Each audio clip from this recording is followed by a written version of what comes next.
ఇది ఎక్కడి న్యాయమని అడుగుతున్నాం. కేవలం అదానీ గారికి లాభం చేకూర్చడానికి చేసిన ఈ డీల్లో ఆంధ్ర రాష్ట్ర ప్రజలను తాకట్టు పెట్టడం జరిగింది.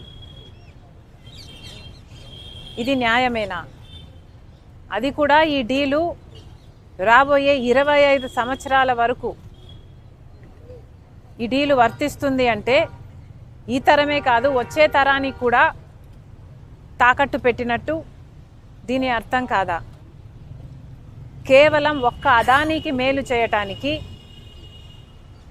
ఆంధ్ర రాష్ట్రాన్ని, ఆంధ్ర రాష్ట్ర ప్రజలని తాకట్టు పెట్టి వాళ్ళకు నష్టం వచ్చినా పర్వాలేదు అన్న రీతిలో ఆలోచన చేశారు.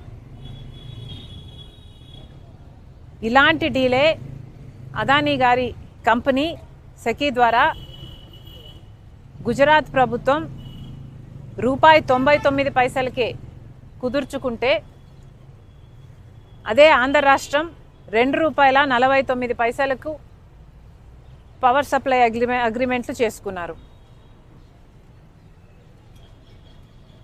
ఈ తేడా దాదాపు ₹5 వరకు పడుతుందని, హిడెన్ కాస్ట్లు అన్నీ కలుపుకుంటే ₹2.49 కాదు ₹5 వరకు చేరుతుందని ఒక అంచనా ఉంది. మరి అలాంటప్పుడు ఆంధ్ర రాష్ట్ర ప్రజల మీద పడబోయే ఎలక్ట్రిసిటీ బిల్లు భారం ఎంత? ఎన్ని లక్షల కోట్ల రూపాయలు ఆంధ్ర రాష్ట్ర ప్రజల నెత్తిన మోపపోతున్నారు? ఒక ప్రభుత్వము ఎక్కువ ధరకు కరెంటు కొనుగోలు చేయాలి అని పవర్ సప్లై అగ్రిమెంట్లు చేసుకుంది అంటే దానికి అర్థం ఎక్కువ చెల్లించేది ఎవరు? ప్రజలు కాదా? డిస్కామ్లేమో ఎలక్ట్రిసిటీ సప్లై చేసిన తర్వాత బిల్లులు వసూలు చేసేది ఆంధ్ర రాష్ట్ర ప్రజల దగ్గర నుంచి. మరి అలాంటప్పుడు ఈ భారం అంతా ఆంధ్ర రాష్ట్ర ప్రజల నెత్తిన మోపడం కాదా? ఇది ఎక్కడి న్యాయం అని అడుగుతున్నాం. ఎందుకని ఇంతవరకు కూడా అటు కేంద్ర ప్రభుత్వమైనా ఇటు రాష్ట్ర ప్రభుత్వమైనా ఒక్క ఎంక్వైరీకి కూడా ఎందుకు కమిషన్ చేయలేదు అని ప్రశ్నిస్తుంది కాంగ్రెస్ పార్టీ. ఈ అవినీతి బయటపడింది, డిస్కవర్ చేసింది మన ఏజెన్సీలు కాదు. భారతదేశానికి సంబంధించిన ఈడీఓ, భారతదేశానికి సంబంధించిన సిబిఐఓ అవినీతి జరిగిందని అదానీ లాంటి వాడు ఆంధ్ర రాష్ట్రానికే 1750 కోట్ల రూపాయలు లంచం ఇచ్చి ఒక డీల్ సంపాదించుకున్నాడని, మిగతా రాష్ట్రాలకు ఇంకొన్ని వందల కోట్ల రూపాయలు ఇచ్చి మిగతా రాష్ట్రాల దగ్గర నుంచి కూడా పవర్ సప్లై అగ్రిమెంట్లు డీళ్లు సంపాదించుకున్నారు అన్న విషయము మన ఏజెన్సీలు ఏవి బయట పెట్టలేదు. ఎంత సిగ్గుచేటు! ఇక్కడ మన దేశంలో జరిగిన అవినీతి ఎక్కడో అమెరికాలో బయటపడింది. ఇక్కడ ఎందుకు బయటపడలేదు? ఇక్కడ ఎందుకు డిస్కవర్ చేయలేకపోయారు? ఎందుకంటే ఈడీ అయినా, సిబిఐ అయినా, ఇన్కమ్ ట్యాక్స్ అయినా అన్నీ అదానీ గారి చేతుల్లోనే ఉన్నాయి.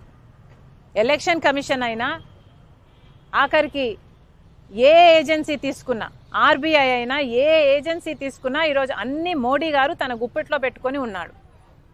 ఎంత సిగ్గుచేటు! మన దేశంలో ఈ అవినీతి డిస్కవర్ చేయలేకపోయాం.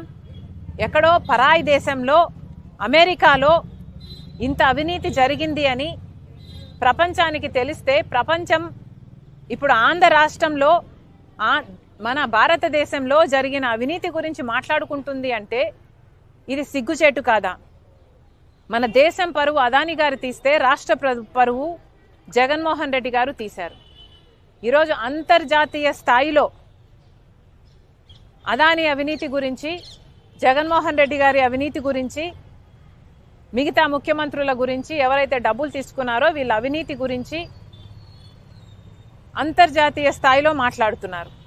మరి ముఖ్యంగా అవినీతి 2100 కోట్లు ఇస్తే 86% అంటే 1750 కోట్ల రూపాయలు అప్పుడు ముఖ్యమంత్రి జగన్మోహన్ రెడ్డి గారికే ఇచ్చామని సాక్ష్యాలు, ఆధారాలతో సహా ఈ ఏజెన్సీలన్నీ అక్కడ అన్ని సేకరించిన తర్వాత ఛార్జ్ షీట్ కూడా ఫైల్ చేసి ట్రయల్కు వాళ్ళు రెడీ అవుతున్నారు.